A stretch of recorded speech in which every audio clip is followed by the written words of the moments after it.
Assalamualaikum warahmatullahi wabarakatuh. Alhamdulillah wa syukurillah Prof. Fasli, Pak Muhidi, Buya, kemudian Pak Fauzi, Pak Sekjen, Bapak Ibu, para tokoh yang saya hormati, mohon maaf kami tidak sebutkan satu persatu, penghormatan kami titip kepada pembicara-pembicara sebelumnya. Pertama, terima kasih Prof. Fasli yang telah memberikan kesempatan ini kepada kami.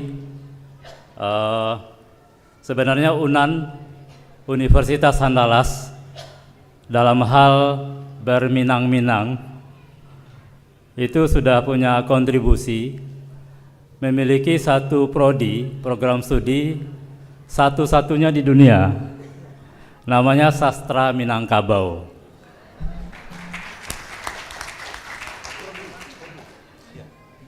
Prodi ini tempat yang menarik bagi orang asing untuk belajar tentang Minangkabau dari sisi akademis.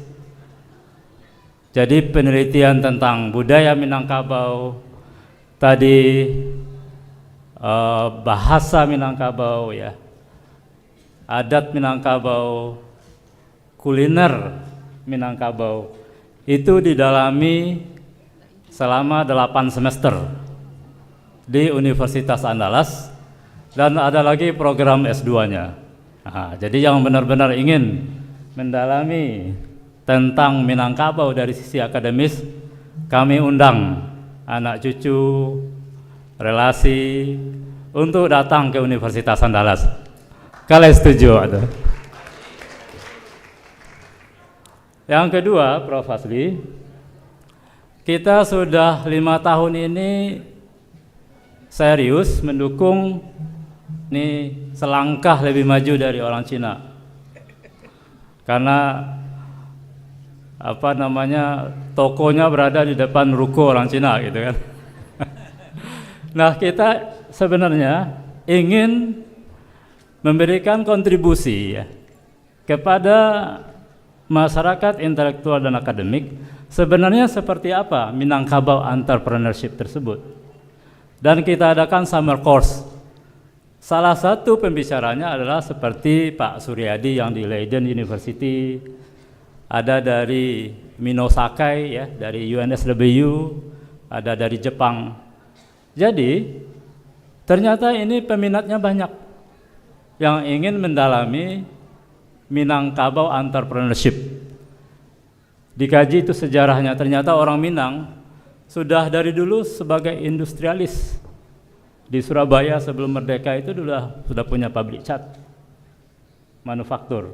Nah, di dalam itu kita pelajari. Nah, Bapak Ibu, izinkan saya sedikit merespon apa yang tadi disampaikan oleh Pak Sekjen Kemenlu. Bukan karena beliau sebagai ketua IKA UNAN, ya, saya respon gitu, ya.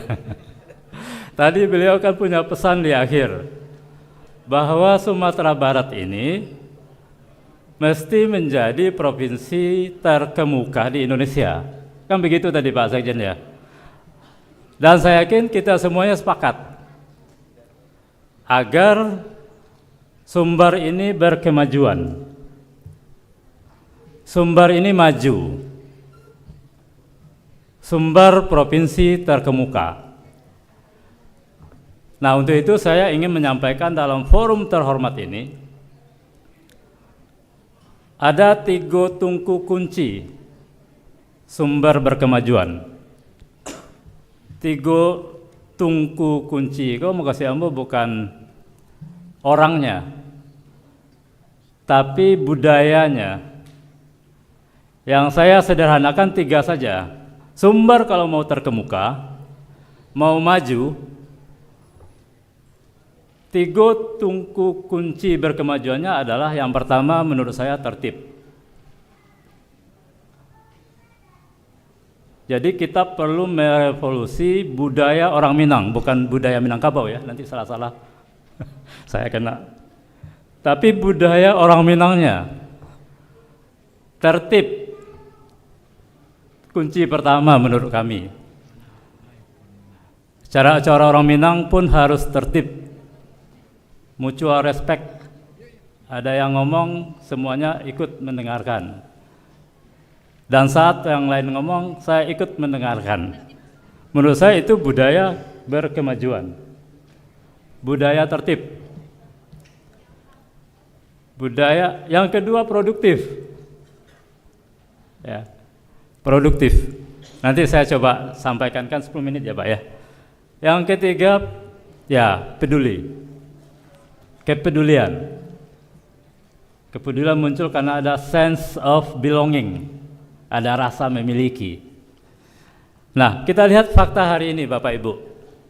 Hari ini Sumatera Barat mampu tumbuh lebih 5%.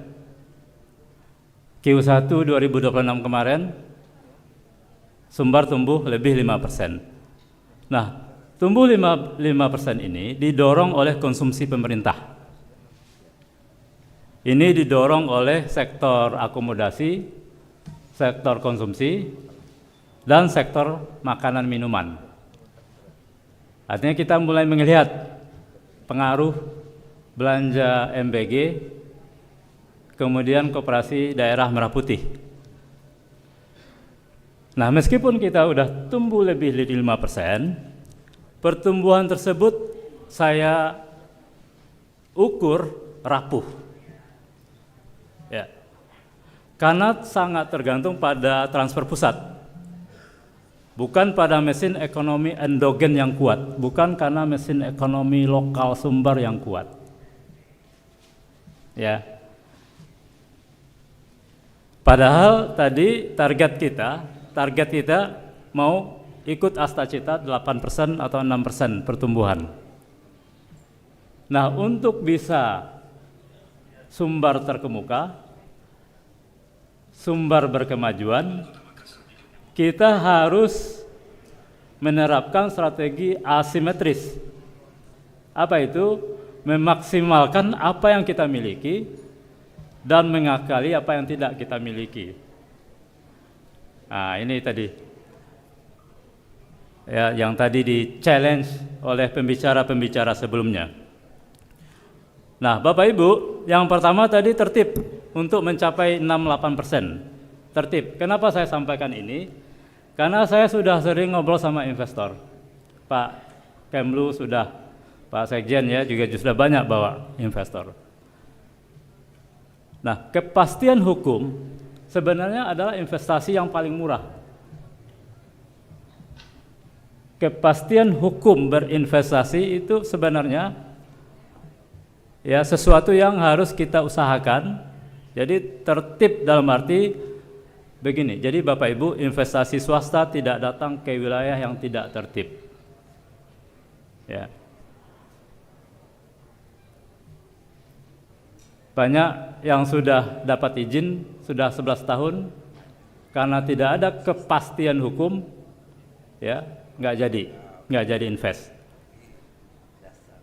UMKM pun enggan berkembang bila banyak premanisme. Ada pelanggaran tata ruang dan ketidakpastian perizinan. Nah, bisa nggak kita tertib atau menertibkan masalah perizinan ini? Jika ini kita bisa bersama-sama, maka Sumbar berkemajuan dapat ya kita prediksi akan terjadi ke depan.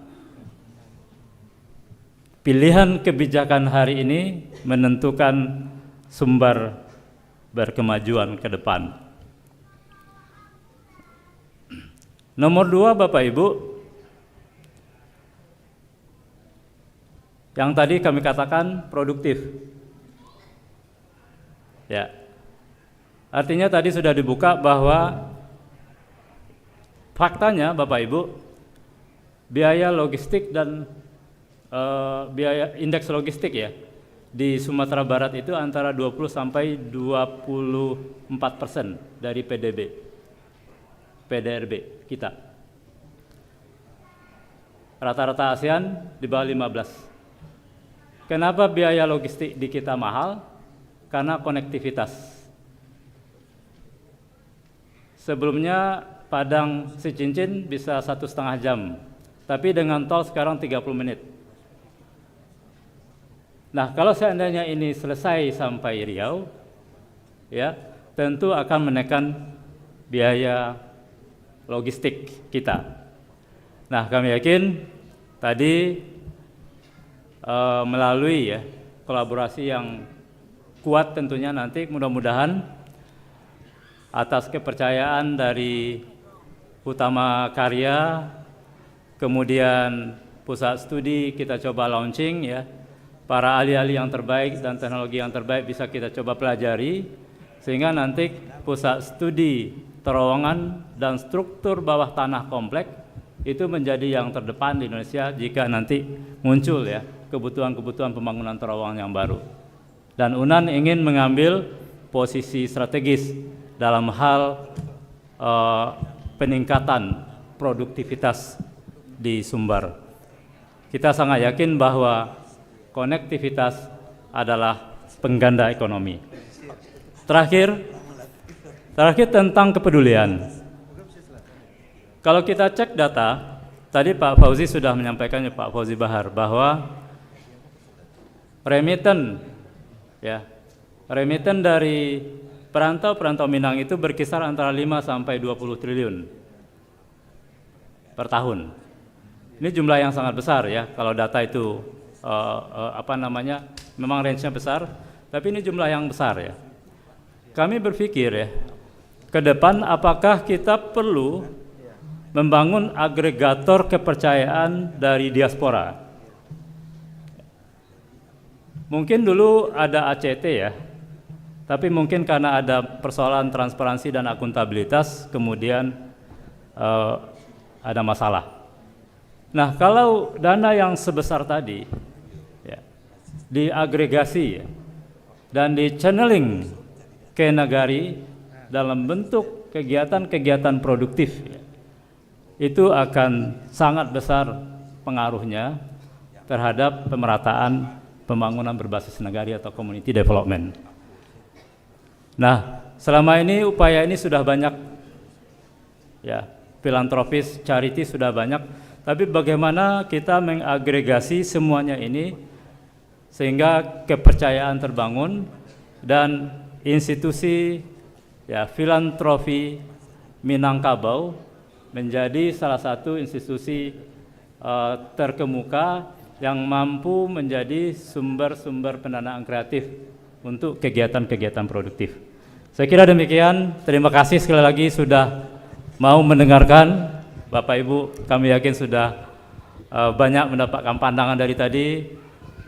Terima kasih sekali lagi. Wabillahi taufiq hidayah. Assalamualaikum warahmatullahi wabarakatuh.